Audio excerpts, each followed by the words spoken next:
Express Economic History Series, From Private to Public to Private, How Civil Aviation Has Come Full Circle. IndianExpress.com Express Economic History Series, From Private to Public to Private, How Civil Aviation Has Come Full Circle. Today, 12:38 am. Related news: strategy, disinvestment, Indigo only interested in AIS International Ops, says promoter Rahul Bhatia. Air India Union plans to discuss cabin crew pay issue with management. Why is Air India being singled out for stepmotherly treatment? In November 1952, after a meeting with J.R.D. Tata, Prime Minister Jawaharlal Nehru wrote to the industrialist to assuage his feelings following the government's decision to nationalize Air India, one of the world's top airlines at the time, and Indian Airlines, which operated on domestic routes. I was very sorry to notice your distress of mind when you came to lunch with me the other day. You told me that you felt strongly that you or the Tatas, or at any rate, your air companies had been treated shabbily by the government of India, Nehru wrote. Indeed, you appeared to think that all this was part of a set policy, pursued through years, just to do injury to your services in order to bring them to such a pass that the government could acquire them cheaply. You were in such evident distress that I did not think it proper to discuss the matter with you, Nehru continued in the letter dated November 10, 1952. Nor indeed am I writing to you with any intention to carry on an argument, but I feel I must try to remove an impression from your mind which I think is totally wrong and is unjust to government, to me as well as to you. JRD, India's aviation pioneer and its first licensed pilot, who had founded Tata Airlines in 1932, believed there was a conspiracy afoot to suppress Indian civil aviation and, in particular, his enterprise. Nehru went on to explain that his government was of the view that transport services of almost all kinds should be state-owned. Indeed, he wrote to JRD, so far as the Congress is concerned, we laid down this general policy about 20 years ago. It is true that the policy could not be implemented for various reasons and we gave it no high priority. But the matter was discussed on many occasions. It was chiefly the lack of finances that prevented us from going ahead. The Prime Minister pointed out that after Jagjeevan Ram became Communications Minister in 1952, the matter of India's airlines had come before the cabinet on several occasions, and the government had, after a thorough examination, decided to organize them together under the state. The government was mindful of the excellence of Tata Air Services and especially Air India International, Nehru said, but a committee appointed to examine the issue had recommended that it would be difficult to isolate Air India International. The purpose of my writing to you is to remove the impression from your mind that any policy has been pursued by us with the deliberate intention of acquiring them later after their value came down. Both from the civil aviation and the defense point of view, we have naturally been anxious to develop aviation in the country. Our eagerness to do so may have gone too far. A situation arose ultimately when we were driven to a certain conclusion, Nehru concluded. But JRD could not be persuaded. He was convinced that the Communications Ministry's nationalization scheme was not sound and would not result in the creation of an efficient and self-supporting air transport system. If, as appears from your letter, the government has already decided upon the adoption of this scheme, I can only deplore that so vital a step should have been taken without giving us a proper hearing, he said in a telegram to the Prime Minister. Russia, Modi and I were called by Mr. Jagjeevan Ram only to be informed of the government's decision to nationalize the industry, although I told him that I had prepared and brought with me an alternative scheme which in my humble judgment was better calculated to achieve the government's objective, JRD wrote. He mentioned that the minister had sought his view only on questions of compensation and the like. I beg you to believe that I am motivated by no self-interest in this matter, he told Nehru. My only anxiety is to see a strong and efficient Indian air transport system built up and at the same time to see justice done to investors and staff who have suffered heavily. JRDS appeal went in vain. In 1953, the government nationalized all airline assets and established Indian Airlines and Air India International, which was later named Air India. Tarankan, Tarankan, Tarankan, Tarankan. Well over 6 decades later, the wheel has come full circle. On June 28, the Union Cabinet gave in principle approval for disinvestment of Air India, whose accumulated losses are now over Rs 50,000 crore. Over the years, faulty policies, manpower mismanagement, and competition from aggressive private airlines have resulted in falling passenger revenues. This March, a report of the Controller and Auditor General debunked Air India's claim of an operating profit in 2015-16. 20 years ago, the United Front government appointed a committee headed by then Petroleum Secretary Vijay Kelkar to restructure Indian Airlines, then separate from Air India, which had been hit badly by the grounding of a large part of its fleet by the VP Singh government in 1990 following a controversy over its Airbus aircraft. Kelkar argued strongly for compensating the airline for the sovereign's action, but the committee's report and then Civil Aviation Minister Jayanti Natarajan's pleas to the Finance Ministry yielded little.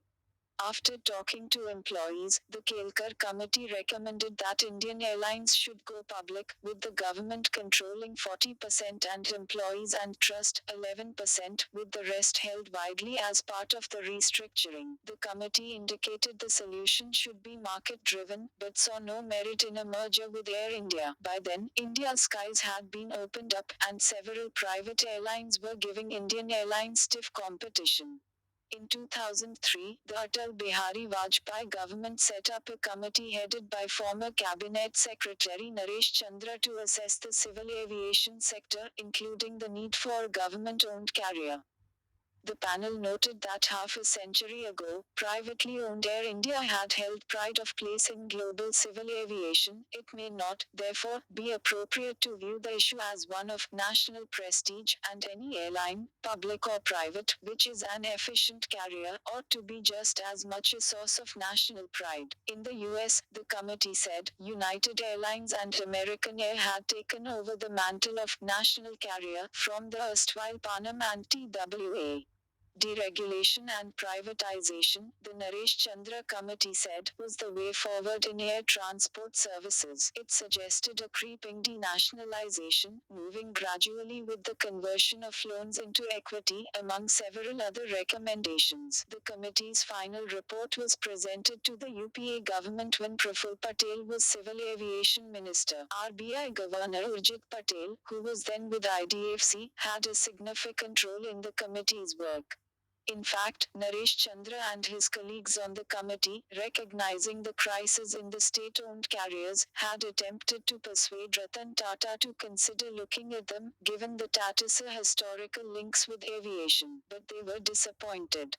The Vajpayee government also received the recommendations of the Disinvestment Commission headed by G.V. Ramakrishna, but balked at privatizing the carriers, even though it did go ahead with other state-owned firms. The UPA government merged Indian Airlines and Air India to form the National Aviation Company of India Ltd or NACIL, which was later renamed Air India Ltd. The merger is now seen to have accelerated the slide and destroyed value. The UPA remained disinclined towards privatization of Air India and instead approved a huge capital infusion plan in excess of Rs 31,000 crore. 65 years after JRDS telegram to Nehru, it would be interesting to see whether the government's decision on Air India leads to the strong and efficient industry, along with justice to employees, that the father of Indian aviation had hoped for. Justice, today, ought to include justice also for taxpayers, who have funded the carriers' losses for long. As a group of ministers led by Finance Minister Arun Jaitley begins work on the modalities of disinvestment, it is sobering to note that Air India's domestic market share is now a mere 13%. Shaji.Vikraman at expressindia.com. Moral: recalling 1995 genocide, in indictment of Dutch forces, tale of a larger failure in Srebrenica. IndianExpress.com recalling 1995 genocide in indictment of Dutch forces, tale of a larger failure in Srebrenica today, 12:28 a.m. Related news Dutch UN peacekeepers partly liable for Srebrenica massacre, confirms court Serbian PM Vučić hit by a stone on the head at Srebrenica memorial Bosnians to bury 520 Srebrenica genocide victims for years, Ramiz Nuki quarried human remains in the forests around Srebrenica, finding almost daily the bones of someone massacred here in July 1995. The little Bosnian town on the banks of the Drina River had a Muslim majority until Serb forces swooped on it and butchered some 8,000 residents in a matter of days. They filmed their action, stopping the slaughter only when the camera batteries ran out. Nukic, who lost his father and brother in the massacre, Europe's worst since World War II, began looking for their remains after returning home in 1999. The bones he found had helped authorities in Bosnia and Herzegovina identify 300 victims until July 2015, when The Independent profiled him 20 years after the massacre. On June 27, the Hague Court of Appeals ruled the Netherlands was partially liable for about 350 of the Srebrenica murders, largely upholding a lower court's ruling from 2014 and underscoring the failure of the international community in preventing the massacre. A Dutch UN peacekeeping contingent had fled in the face of a Serb attack on their base in Potokari, where the Bosnian Muslims had sought refuge. They were outnumbered as the Serbs hauled men and boys into buses and trucks. Around 2,000 people were executed immediately on July 11, 1995. Subsequently, another 6,000 were hunted down and butchered in the forests. Some were tortured to death, others shot or hanged, some were left to die with booby traps to kill those trying to save them. Piles of bodies were scooped up by bulldozers and dumped in pits. In Kravica, Serb General Ratko Mladic promised 1,000 Bosnian Muslims that they would be united with their families before executing them. The Independent quoted a survivor later recalling at the Hague War Crimes Tribunal that he walked over dead bodies to safety. The Serbs had launched a campaign of genocide in 1992 for a racially pure statelet after Bosnia voted for secession from Yugoslavia. Eastern Bosnia bore the brunt of the campaign, where food embargoes and bombings forced residents out of their homes. The Serbs besieged Srebrenica for 3 years before they overran it, as 15,000 Bosniaks fled to the nearby mountains. The rest sought refuge at the Dutch peacekeeping base. The invasion had caught them off guard. The UN had declared the town as one of 6 protected safe areas, and its population had swollen from 9,000 to 42,000 in 1993. As the Serbs started shelling peacekeepers' positions, pleas of the Dutch forces for air support went unanswered. This, despite a UN report warning in April 1993 of a potential massacre in which there could be 25,000 victims if Serb forces were to enter Srebrenica.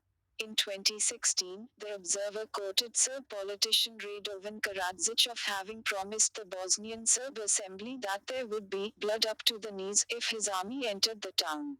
The Hague Court found the Dutch peacekeepers to be ill-equipped and lacking in strong leadership. Presiding Judge Jeepke Dulek Shumers noted that they knew or should have known that the men were not only being screened.